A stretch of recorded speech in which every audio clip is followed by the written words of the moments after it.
Какви документи са необходими да подадем за виза за проектиране? На първо място трябва да имаме документ за собственост или нотариален акт, в случая не го показваме, защото съдържа лични данни. Вторият документ, който ни е необходим, това е кадастрална скица. Тя показва имота, който владеем по нотариален акт, къде се намира и колко голям е. Третият документ се нарича комбинирана скица. Той представлява кадастралната скица с наложен върху нея регулационен план и удостоверява, че двата плана съвпадат един към друг.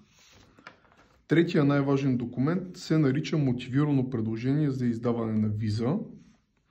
В него той се прави върху комбинираната скица. В него се показва зоната, в която се намира имота. В случая жилищна зона с нискоетажно застрояване 10 метра.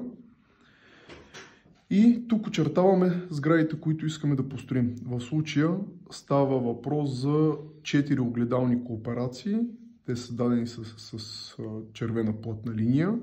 С пунктир е даден подземния гараж, който искаме, и са нанесени всички отстояния, които се искат по закон. В случая отстояние към улица, отстояние към странична регулация и отстояние през дъно на имота.